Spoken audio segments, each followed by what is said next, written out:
नमस्कार, मैं हूं शाहरुख खान। आप देख रहे हैं बड़ी खबर। बड़ी खबर में कई सारी खबरें हैं, लेकिन शुरुआत महाराष्ट्र की राजनीति से। संजय राउत ने कहा कि सरकार का डेथ वारंट जारी हो चुका है। बीजेपी शिंदे को मुख्यमंत्री बनाकर जो हासिल करना चाहती थी उसमें नहीं रही है कामयाब, अब उससे पीछा छुड़ाना चाहती है। महाविकास आघाड़ी के बारे में कहा, सब ठीक है, कुछ नहीं बिगड़ा, हम साथ साथ हैं। और इन सभी मुद्दों पर विस्तार से बात की हमारे मैनेजिंग एडिटर मनोरंजन भारती ने संजय राउत से। सर, मेरा पहला सवाल है, आपने कहा कि 15 दिन में बहुत कुछ होने वाला है महाराष्ट्र में, नई शिंदे सरकार गिर जाएगी, इसके पीछे कोई वजह खास? देखिए, वजह तो जरूर होती है जब इस प्रकार का बयान हमारे तरफ से दिया जाता है या पूछा जाता है। तो महाराष्ट्र की स्थिति जो है, राजनीतिक स्थिति, पॉलिटिकल सिचुएशन बहुत ही नाजुक बनी हुई है। मैं आपको बताना चाहता हूं, महाराष्ट्र के मुख्यमंत्री 4 दिन के लिए ऑफिशियल लीव पर चले गए हैं आज से। अब राज्य का मुख्यमंत्री, यहाँ इतना कुछ हो रहा है, बड़े बड़े आंदोलन चल रहे हैं, पुलिस की दड़पशाही चल रही है, हाँ, और राज्य के मुख्यमंत्री ऑफिशियल लीव लेकर 4 दिन के लिए अपने गांव में सातारा में चले गए, जिसके साथ कोई ही नॉट रीचेबल। अरे, कोई राज्य का मुख्यमंत्री इस तरह से कोई लीव लेकर जाता है, उसका मतलब है मुख्यमंत्री भी लीव लेकर कुछ नया समीकरण बनाने में जुटे हैं। वहाँ पॉलिटिकली महाराष्ट्र बहुत अस्थिर है, अनस्टेबल है। राज्य के उप मुख्यमंत्री भी यहाँ नहीं है, मुंबई में नहीं है, वो भी कहाँ है किसी को पता नहीं है। सरकार है या नहीं कोई बता नहीं सकते। 40 लोगों की सरकार है, 40 लोग चले गए। अब तक 1 साल होने को आया है, कैबिनेट का एक्सपांशन नहीं कर पा रहे हैं। अब सबकी नजरें हैं सुप्रीम कोर्ट में क्या निर्णय आता है। इस सिचुएशन में मैं मानता हूं, जो प्रयोग भारतीय जनता पार्टी ने किया है, शिवसेना तोड़कर फोड़कर, वो बुमरैंग हुआ है। और ये जो सरकार है, ये जो मुख्यमंत्री है, ये बीजेपी के ऊपर ही बोझ बन गए हैं। कोई फायदा नहीं हुआ है बीजेपी को, ना उनके साथ वोट है, ना लोग है, ना जनता है। आज भी शिवसेना यानी उद्धव ठाकरे जी के रैली को लाखों की जो भीड़ हो रही है, उससे फिर एक बार महाराष्ट्र में सत्ता परिवर्तन होने की जो स्थिति है वो पैदा हो गई है। आपने ये भी कहा कि बीजेपी नहीं चाहती कि शिंदे, माफी चाहता हूं, आपने ये भी कहा कि बीजेपी नहीं चाहती कि अब Shinde as a chief minister रहें। हाँ, शिंदे उनको बोझ बन गया है। देखिए, एकनाथ शिंदे कभी भी पब्लिक लीडर नहीं थे, जनता के नेता नहीं थे। ठीक है, 40 लोग उनके साथ चले गए, उसका कारण क्या है सबको मालूम है कि सेंट्रल एजेंसी का दबाव है, पैसे की ताकत है, सब कुछ है। लोग चले गए, एमएलए चले गए या एमपी चले गए, लेकिन जनता नहीं गई। जनता हमारे साथ है, ये बीजेपी देख रही है। आने वाले चुनाव में जनता शिंदे को नहीं, बीजेपी को सबक सिखाएगी, ये वातावरण है। और ये जो 16 एमएलए उनके साथ चले गए हैं, 40 गए हैं, उनमें से 16 का निर्णय सुप्रीम कोर्ट से जब आएगा, मैं दावे के साथ कहता हूं, ये सब लोग डिस्क्वालीफाई होने जा रहे हैं। ये डिस्क्वालीफाई हो गए तो सरकार कैसी चलेगी? मुख्यमंत्री भी डिस्क्वालीफाई हो जाएंगे। अब मुख्यमंत्री होने जा रहे हैं डिस्क्वालीफाई। महाराष्ट्र के मुख्यमंत्री भी पहले 16 के लिस्ट में है, जिसके खिलाफ हमने पिटीशन सुप्रीम कोर्ट में की है। कॉन्स्टिट्यूशन बेस पे 2 महीने तक उनकी सुनवाई हुई है। मुख्यमंत्री खुद डिस्क्वालीफाई होने जा रहे हैं। उसके बाद क्या होगा सर? उसके बाद क्या होगा, जो मैं बोल रहा हूं, सरकार का डेथ वारंट तैयार है, कब सिग्नेचर होने बाकी है, और क्या है। कौन सी नई सरकार बनेगी फिर? देखिए, तो मैं नहीं बोल सकता, लेकिन मैं आपको बोल सकता हूं कि मुख्यमंत्री बदल सकता है महाराष्ट्र का। बीजेपी शिंदे को नहीं चलाएगी, शिंदे चल भी नहीं। शिंदे को बहुत बड़े घोड़े पर बिठाया, हाथी पर बिठाया, हवाई जहाज में बिठाया, लेकिन शिंदे नहीं चल रहे हैं। तो अघाड़ी की तो सरकार नहीं बनेगी ना सर? तो उनको मुख्यमंत्री बदलना ही पड़ेगा। अघाड़ी की तो सरकार नहीं बन रही है ना? नहीं, हम बनाने भी नहीं चाहते, लेकिन ये सरकार जाएगी, ये मुख्यमंत्री जाएंगे, ये अभी महाराष्ट्र की जनता नहीं पूरे देश मान चुका है, ये सरकार जा रही है। तो क्या अघाड़ी का कोई हिस्सा टूट के जा सकता है जो सपोर्ट करे बीजेपी को, ये संभावना? ये अफवाह है, ये जाएगा वो जाएगा, जिसको जाना था वो चले गए। देखिए, बीजेपी की तो कोशिश हमेशा चलती रहती है, जो यूनाइटेड अपोजिशन है उनको तोड़ो और अपनी सरकारें बनाओ, अपनी पार्टी बनाओ। बीजेपी के पास अब ओरिजिनल क्या बचा है? कुछ नहीं बचा है। शिवसेना को तोड़ दिया, अब एनसीपी को तोड़ने में लगे हैं, कभी कांग्रेस को तोड़ेंगे। अरे खुद की पार्टी बनाइए, खुद के कार्यकर्ताओं का केडर बनाइए, अपने लोग चुनकर लाइए। दूसरों के लोग जो चुनकर आते हैं उनको तोड़कर आप क्या दिखाना चाहते हो?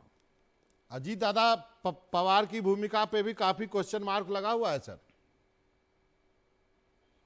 देखिए, अजीत दादा पवार जी ने 2 दिन पहले ही स्पष्ट रूप से कहा है, मैं जीऊंगा और मरूंगा नेशनलिस्ट राष्ट्रवादी कांग्रेस पार्टी में, मैं आखिरी सांस तक राष्ट्रवादी कांग्रेस में रहूंगा या एनसीपी में रहूंगा। अगर इतनी बात अगर अजीत जी कहते हैं तो हम उनका ऊपर हमेशा विश्वास रखते हैं। हमारे आघाड़ी के एक बड़ा स्तंभ है, महत्वपूर्ण स्तंभ है। अघाड़ी है या नहीं है सर? आघाड़ी है और आघाड़ी रहेगी, क्यों नहीं रहेगी? आघाड़ी में कोई बिगाड़ी नहीं होगा, चिंता मत करिए। लेकिन पवार साहब अघाड़ी की एकता को लेकर के चिंतित हैं। देखिए, पवार साहब ने जो बयान दिया है उस बारे में थोड़ी गलतफहमी है। पवार साहब ने ऐसा कहा है कि हम एक साथ लड़ेंगे, लड़ना चाहते हैं, लेकिन अब तक लोकसभा का सीट शेयरिंग नहीं हुआ है, और जब तक सीट शेयरिंग नहीं होता है तब तक इस प्रकार की भावना लोग बोलते हैं कि क्या हम साथ रहेंगे, नहीं रहेंगे। लेकिन पवार साहब ने कल पूरी तरह से स्पष्ट रूप से क्लैरिफिकेशन किया है, हम एक साथ था, एक साथ रहेंगे। क्योंकि महाविकास आघाड़ी के नायक ही शरद पवार साहब है, उद्धव ठाकरे साहब है, या वहाँ राहुल गांधी जी है, सभी ने मिलकर आघाड़ी बनाई है। उसमें पवार साहब का रोल बहुत महत्वपूर्ण है। मुंबई में 1 मई को जो मीटिंग हो रहा है उसमें क्या पवार साहब रहेंगे? आप लोग की बहुत बड़ी मीटिंग होने वाली है। देखिए, मुंबई की रैली का आयोजन शिवसेना कर रही है।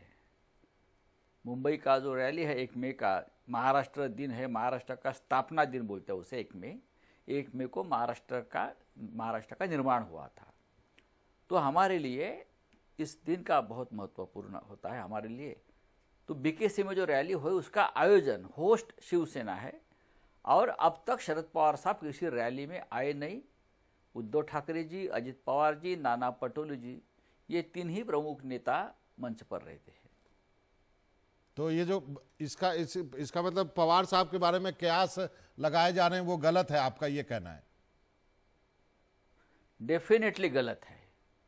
मैं ये खुद दावे के साथ आपको विश्वास दिलाना चाहता हूं, पवार साहब और हम सब लोग एक साथ रहेंगे और एक साथ चुनाव लड़ेंगे। ये डर है बीजेपी को महाराष्ट्र के बारे में।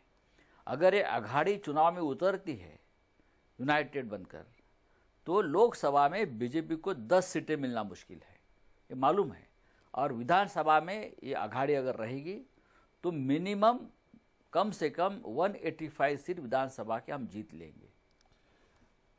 राउत सर, एक आपके बारे में टिप्पणी की है उप मुख्यमंत्री ने, आप उसका जवाब देना चाहेंगे?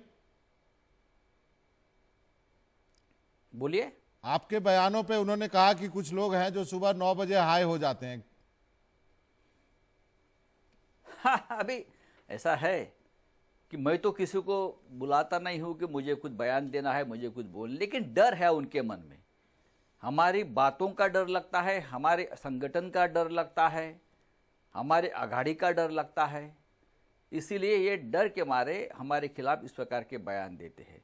इस देश में खास करके महाराष्ट्र में ये जो सरकार है, वो ये सरकार भी मोदी जी के नक्शे कदम चलती है। जो विरोधी लोग हैं, विरोधी नेता है, उनके बोलने पर रोक लगाना चाहते हैं।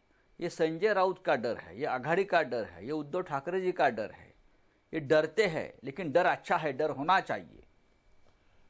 वेणुगोपाल जी की आप लोगों से मुलाकात हुई, उद्धव जी से उनकी मुलाकात हुई, तो क्या कांग्रेस के साथ अब रिश्ते सामान्य हो गए हैं? क्या सावरकर का इशू जो है अब बैक बर्नर पे है?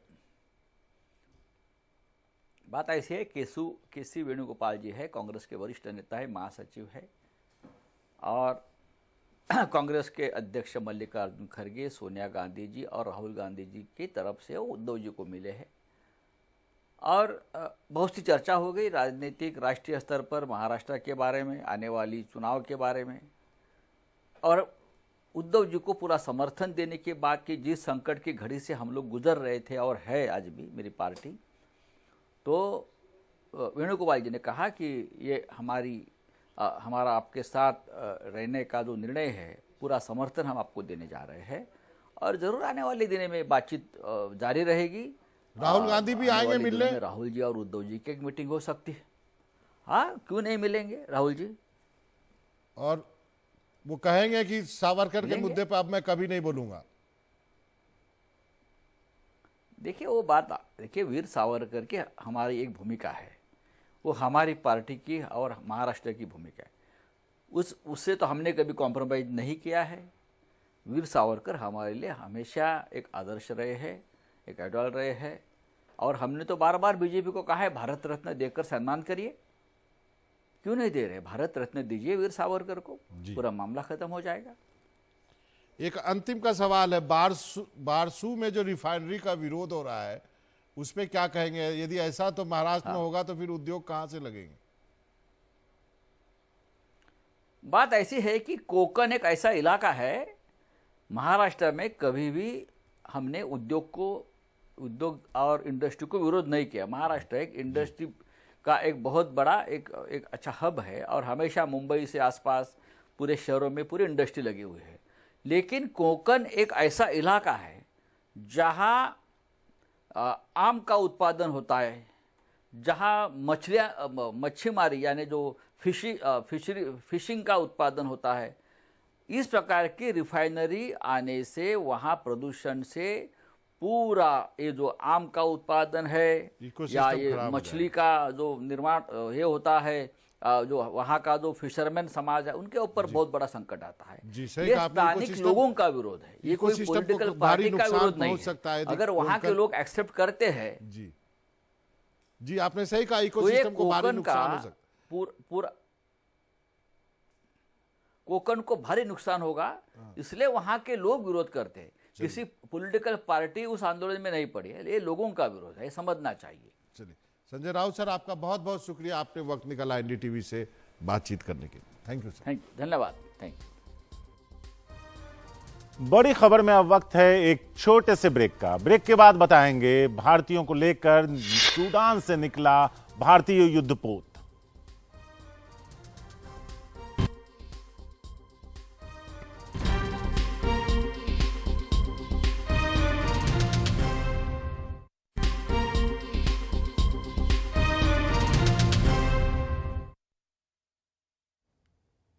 बड़ी खबर में एक बार फिर से आपका स्वागत है। अब आपको सीधे लिए चलते हैं प्रधानमंत्री के रोड शो में।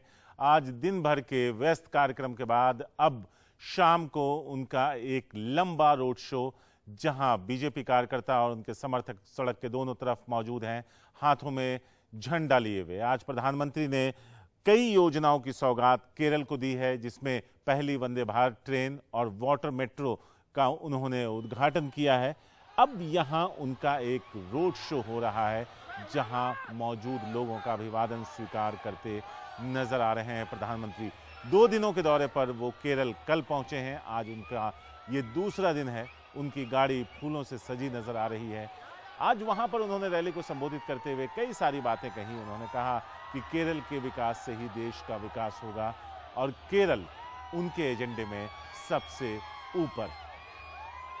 सड़क किनारे बड़ी तादाद में लोग मौजूद हैं।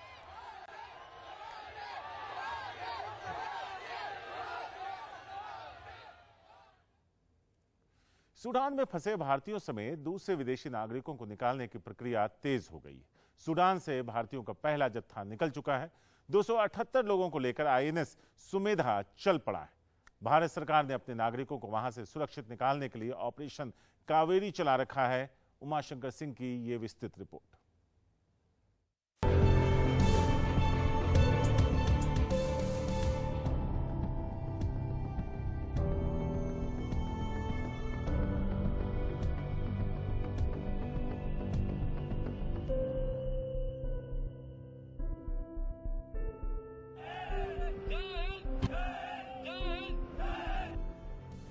मंगलवार को आईएनएस सुमेधा पर सवार होकर पोर्ट सूडान से 278 भारतीयों का जत्था जेद्दाह के लिए रवाना हुआ। इनके लिए ये मौत के मुंह से बच के आने जैसा है। इनमें बड़ी तादाद महिलाओं और बच्चों की है। हिंसा की त्रासदी से निकलने के बाद इनके लिए ये सुकून के पल हैं।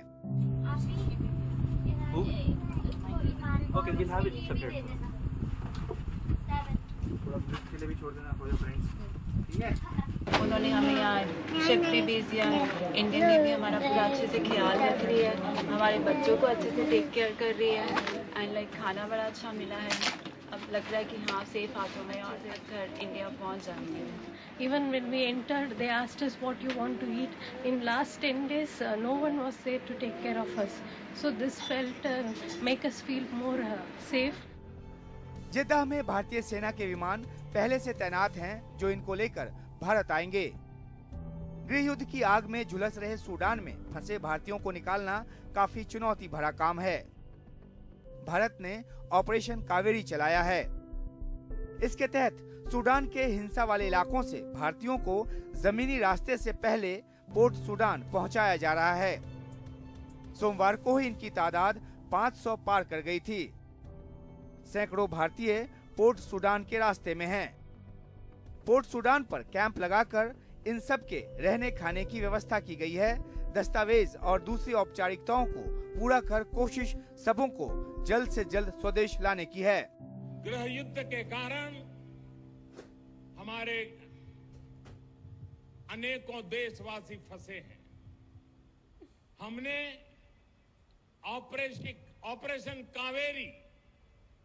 ऑपरेशन कावेरी का अभियान शुरू किया है और वहां से हमारे लोगों को सुरक्षित लाने का काम प्रारंभ हो चुका है। आपस में लड़ रही सूडान की सेना, एसएएफ और अर्धसैनिक बल आरएसएफ के बीच अमेरिका ने 72 घंटे का युद्ध विराम कराया है। ये घंटे विदेशी नागरिकों को सूडान से सुरक्षित निकालने के लिए काफी अहम हैं। हालांकि आरएसएफ ने आरोप लगाया है कि सूडानी सेना अभी भी अपने विमानों के जरिए हमले कर रही है।